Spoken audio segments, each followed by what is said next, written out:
Hello everyone, welcome to our channel group study west. My name is Aadesh और प्यारे बच्चों, आज हम डिस्कस करने वाले हैं रेडॉक्स रिएक्शन। लास्ट क्लास में भी मैंने आप लोगों को डिस्कस किया था। ठीक है, आज हम इस चैप्टर को कंप्लीट कर देंगे। ये हमारी लास्ट क्लास है इस चैप्टर की। ठीक है, फिर आपका चैप्टर 1 कंप्लीट हो जाएगा। अगर हम बात करें रेडॉक्स रिएक्शन की, तो रेडॉक्स रिएक्शन फर्दर डिवाइडेड होती है दो पार्ट्स में। एक होता है इसका रिडक्शन, ठीक है, और एक पार्ट में हम पढ़ते हैं ऑक्सीडेशन। देखो, रिडक्शन और ऑक्सीडेशन में क्या डिफरेंस होता है, मैंने आपको लास्ट क्लास में भी बताया था। ऑक्सीडेशन का मतलब होता है उपचयन और रिडक्शन का मतलब होता है अपचयन। ओके। तो ऑक्सीडेशन में क्या होता है, ऑक्सीडेशन में ऑक्सीजन की क्वांटिटी बढ़ती है और हाइड्रोजन की क्वांटिटी कम होती है। इसी के अपोजिट रिडक्शन में हाइड्रोजन की क्वांटिटी बढ़ती है और ऑक्सीजन की क्वांटिटी कम हो जाती है। ओके, यहां तक हमने लास्ट क्लास में किया था। रेडॉक्स रिएक्शन एक ऐसी रिएक्शन होती है जिसमें दोनों कंसेप्ट किए जाते हैं, और रिडक्शन और ऑक्सीडेशन में बस यही डिफरेंस है। आपसे जो एग्जाम में क्वेश्चन बनता है तो वो कुछ इस प्रकार से बनता है। मैं कुछ एग्जांपल्स आपको करा रहा हूँ, उसके रिगार्डिंग आपके एग्जाम में क्वेश्चन आते हैं। जैसे मैंने एग्जांपल के लिए ले लिया बेटा, जिंक ऑक्साइड लिया मैंने। ठीक है, जिंक ऑक्साइड, और उसमें मैंने ऐड कर दिया थोड़ा सा कार्बन। आगे चल के आप इसे पढ़ेंगे, कैल्सिनेशन और रोस्टिंग प्रोसेस को रिप्रेजेंट करता है। बाय प्रोडक्ट हमारे पास क्या निकलेगा, हमारे पास जिंक अलग निकल जाएगा और कार्बन मोनोऑक्साइड अलग निकल जाएगी। अब आपसे एग्जाम में कुछ इस तरीके से आपको दिया जाता है कि बताइए इस पार्ट में क्या हुआ है और इस पार्ट में क्या हुआ है।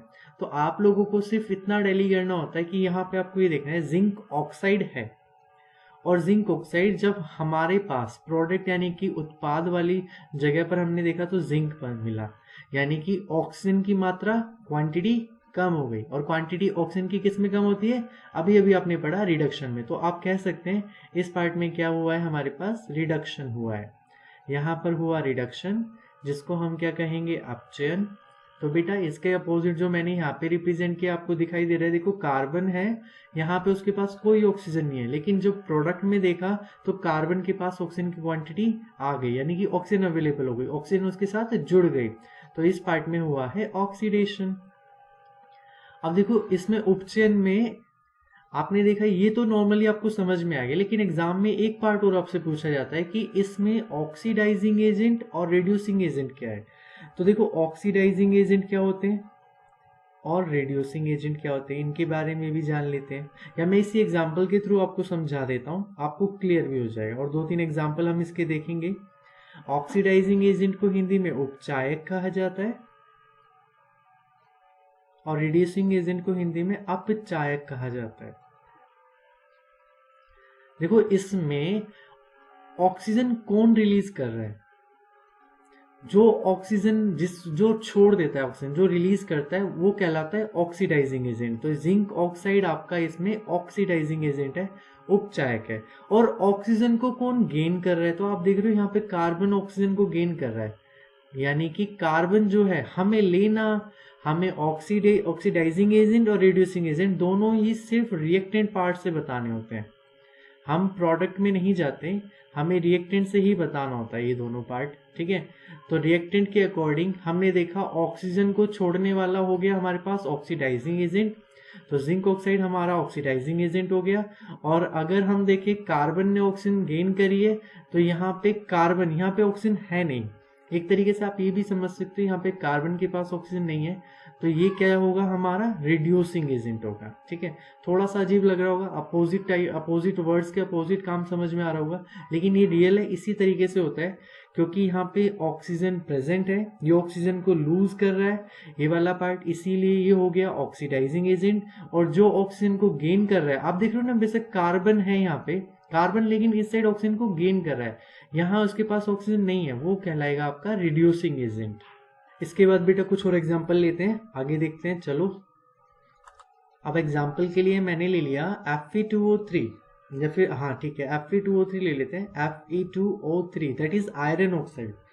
ओके, इसमें हमने थोड़ा सा डाल दिया एल्यूमिनियम, तो बाय प्रोडक्ट हमें मिलेगा एल्यूमिनियम ऑक्साइड Al2O3, और हमें प्रोवाइड होगा आयरन। ठीक है, आपसे क्या पूछा जाएगा, वही आपको प्रोवाइड किया जाएगा कि आयरन में बताएं आप क्या हो रहा है यहाँ पे। ठीक है, और एल्यूमिनियम हाँ सॉरी, थोड़ा सा गलत हो गया बच्चों, आप यहाँ पे देखिए आयरन में यहाँ पे बताएं क्या हुआ है और एल्यूमिनियम में क्या हुआ है, रिएक्टेंट और प्रोडक्ट साइड। तो आप क्लियरली बता सकते हो आयरन के पास ऑक्सीजन की क्वांटिटी है, 3 ऑक्सीजन है, और यहाँ पे आयरन के पास ऑक्सीजन की क्वांटिटी खत्म हो गई। तो यहाँ पे क्या हो गया, रिडक्शन हो गया, क्योंकि ऑक्सीजन की क्वांटिटी कम हो चुकी है। तो इस पार्ट को कहेंगे रिडक्शन, मतलब अपचयन हुआ है। और अपोजिट साइड में बच्चों आपने देखा एल्यूमिनियम जो है अपचयन, ठीक है, एल्यूमिनियम जो है उसमें ऑक्सीजन की क्वांटिटी बढ़ गई, तो यहाँ पे हुआ है ऑक्सीडेशन। ऑक्सीडेशन मतलब उपचयन। अब आप मुझे जल्दी से इसमें बताएं कि किस पार्ट को हम ऑक्सीडाइजिंग एजेंट कहेंगे। तो मैंने अभी बताया था आपको, जो ऑक्सीजन रिलीज कर देता है वो कहलाएगा आपका ऑक्सीडाइजिंग एजेंट, क्योंकि ये ऑक्सीजन को रिलीज कर रहा है, इसीलिए ये कहलाएगा हमारा ऑक्सीडाइजिंग एजेंट यानी कि उपचायक। और इसके अपोजिट जो ऑक्सीजन को गेन करता है वो कहलाता है हमारा रिड्यूसिंग एजेंट। तो ये हमारा बन गया रिड्यूसिंग एजेंट यानी कि अपचायक। ठीक है बच्चों, हाँ अपचायक। हिंदी थोड़ी सी वीक है, बाकी आप अपनी कॉपी में थोड़ी बुक की हेल्प लें, प्रॉपर वेल मेंटेन इसे नोट करें, अपने नोट्स को कंप्लीट करें। मैं एक और एग्जांपल ले लेता हूँ, आप लोगों को अच्छे से समझ में आ जाएगा। हम एक एग्जांपल लेते हैं, हमने लिया हाइड्रोजन सल्फाइड, ठीक है, थोड़ा सा कॉम्प्लिकेटिव है। हाइड्रोजन सल्फाइड में मैंने डाल दिया सल्फर डाइऑक्साइड, ओके। तो सल्फर डाइऑक्साइड से रिएक्शन करने के बाद इसने हमें प्रोवाइड किया सल्फर और प्लस में किया H2O। तो पहले तो मैं आप लोगों से कहूँगा आप वीडियो को पॉज करें 2 मिनट के लिए, पहले इस रिएक्शन को बैलेंस करें, ओके। तो प्यारे बच्चों, उम्मीद है आप लोगों ने इसको बैलेंस किया होगा। मैं आप इसको बैलेंस कर देता हूँ। आपकी इक्वेशन इस तरीके से बैलेंस होगी, ओके। और यहाँ पे हम लगाएंगे 3 और यहाँ पे लगाएंगे हम 2, ठीक है। इस तरीके से आप चेक कीजिएगा बैलेंस कैसे हुई है। फिर मेरा जो मेन काम है, हम पढ़ रहे थे ऑक्सीडेशन और रिडक्शन। अब आप मुझे बताएंगे कि इस पार्ट में क्या हो रहा है और इस पार्ट में क्या हो रहा है। तो वीडियो को फिर से पॉज करो और जल्दी से गेस करो या कोशिश करो समझने की कि किस पार्ट में क्या हो रहा है, ऑक्सीडेशन किस में हो रहा है, रिडक्शन किस में हो रहा है। हाँ, तो आप लोगों ने कोशिश की होगी। देखो हाइड्रोजन सल्फाइड और यहाँ पर सिर्फ सल्फर है, हाइड्रोजन की क्वांटिटी क्या हो गई, कम हो गई। तो ऑक्सीजन जिसमें बढ़ती है वो ऑक्सीडेशन होता है। साथ में मैंने ये भी लिखा था हाइड्रोजन जिसमें कम होती है वो ऑक्सीडेशन होता है। तो यहाँ पे हाइड्रोजन कम हो रही है, तो ये वाला पार्ट हमारा क्या कहलाएगा, ऑक्सीडेशन कहलाएगा, यानी कि उपचयन कहलाएगा।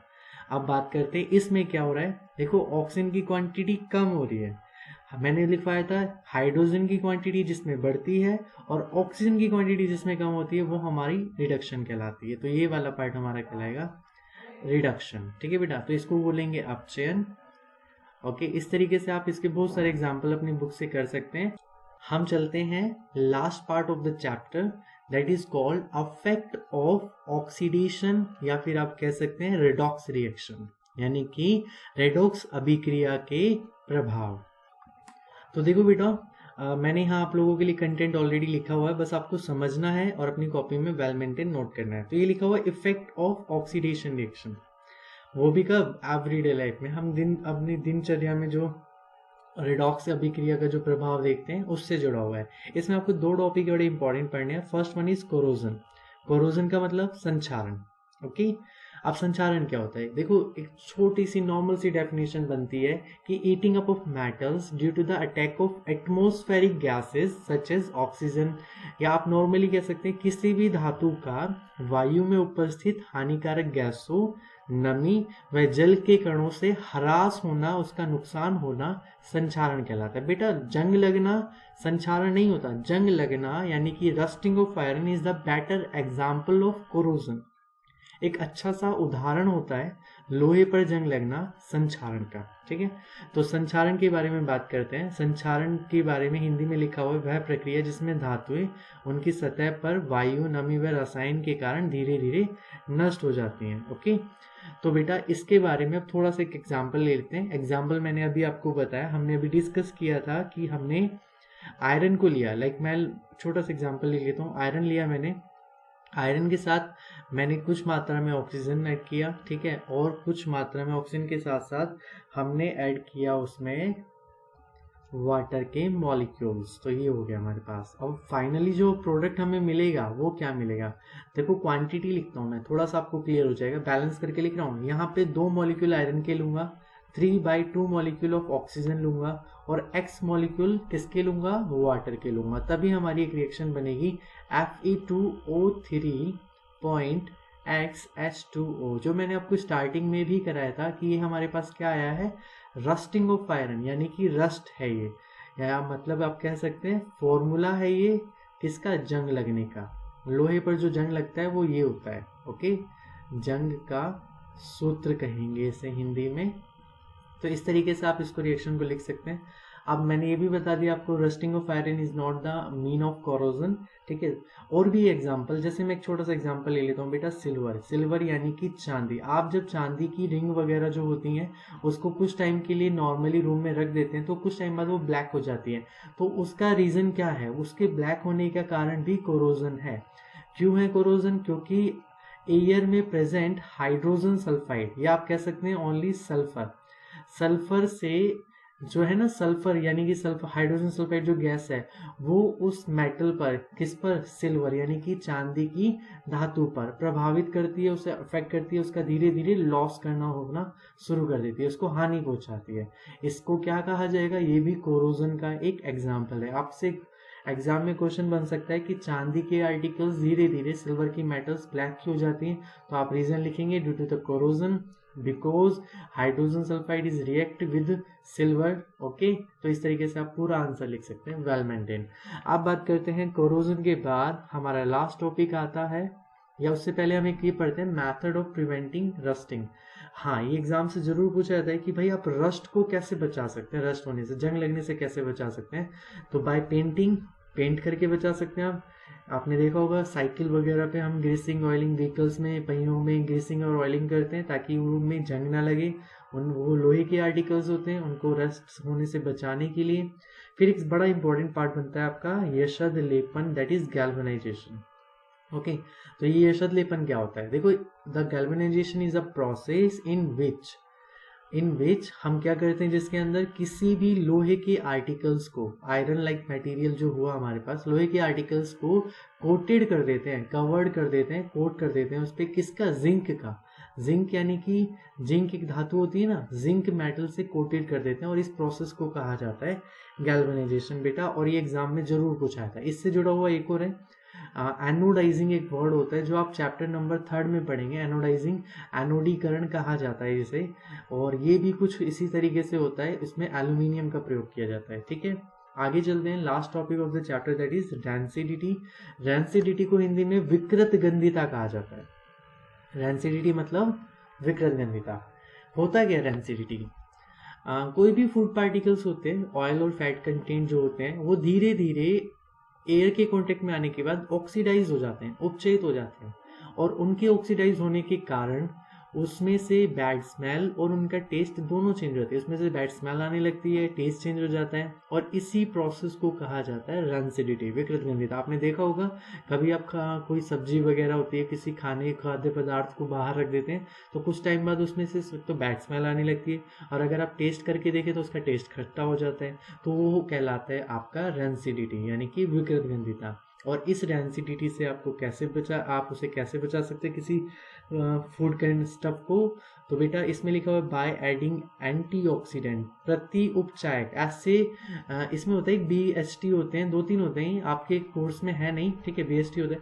आप ऐसे एंटीऑक्सीडेंट का प्रयोग कर सकते हैं, प्रति उपचायकों का प्रयोग कर सकते हैं, जो किसी भी खाद्य पदार्थों में ऑयल और फैट कंटेंट जो होते हैं उनको ऑक्सीडाइज नहीं होने देगा, उन्हें ऑक्सीडाइज होने से बचाएगा, ज्यादा समय तक कोशिश करेगा कि वो ऑक्सीडाइज ना हो। या फिर आप क्या कर सकते हैं, वैक्यूम पैकिंग कर सकते हैं, उन खाद्य पदार्थों को, उन फूड स्टफ को बिल्कुल क्लोजली पैक कर सकते हैं कि उसमें एयर ही पास ना हो। या फिर रिप्लेस कर सकते हैं बाय नाइट्रोजन, जैसे इसमें नाइट्रोजन से क्वेश्चन बनता है, चिप्स का पैकेट जो होता है ना, पोटैटो चिप्स जो होते हैं, उसमें ऑक्सीजन ना कंटेन करके नाइट्रोजन भरी जाती है। इसका रीजन क्या है, क्योंकि नाइट्रोजन एक अनरिएक्टिव गैस है, वो इजीली जो पोटैटो चिप्स होते हैं उनसे रिएक्ट नहीं करती है, इसीलिए हम क्या करते हैं, रिप्लेस कर देते हैं, वहां पे एयर की जगह नाइट्रोजन से फिल कर देते हैं। लास्ट आता है बेटा refrigerator, refrigeration of food stuff. किसी भी फूड को आप फ्रीज वगैरह में रखिए, रेफ्रिजरेटर में रखकर अधिक टाइम तक के लिए, कुछ लंबे समय तक के लिए उसको प्रिवेंट कर सकते हैं। ठीक है, तो ये था हमारा चैप्टर 1 कंप्लीट हो चुका है। ओके, चैप्टर 1 में हमने पढ़ा क्या क्या है इसके बारे में थोड़ा सा आप लोगों को पूरी वीडियो में ऑलरेडी सारे लेक्चर्स करा चुका हूँ। अब नेक्स्ट लेक्चर में हम इसके कुछ क्वेश्चंस करेंगे, एनसीईआरटी के कुछ एग्जांपल्स करेंगे और बुक के अकॉर्डिंग पढ़ेंगे। पहले तो मैंने आप लोगों को ये नोट्स पढ़ा दिए, ठीक है, और नेक्स्ट लेक्चर में हम डिस्कस करेंगे एनसीईआरटी बुक में कहाँ से हमें थोड़ा थोड़ा और पढ़ना है। फिर उसमें जो क्वेश्चंस हमें दिए गए होंगे हम उनके बारे में डिस्कस करेंगे और इस तरीके से आपका चैप्टर 1 पूरा कंप्लीट हो जाएगा। तो जो भी बच्चे चैप्टर कंप्लीट देख चुके हैं सारी वीडियोस को, वो ज़्यादा से ज़्यादा अपने फ्रेंड्स के साथ शेयर करना। आप लोगों को कंटेंट समझ में आ रहा है तो वीडियोस को लाइक करना, चैनल को सब्सक्राइब करना, बेल आइकन पे प्रेस करना और ज़्यादा से ज़्यादा लोगों में शेयर करना। तो तब तक के लिए बेटा आप इन्हें कंटिन्यू करें, अपना प्रॉपर पढ़ें, बाकी सब्जेक्ट्स पर भी प्रॉपर ध्यान दें। Okay, bye bye, God bless you all, have a good day.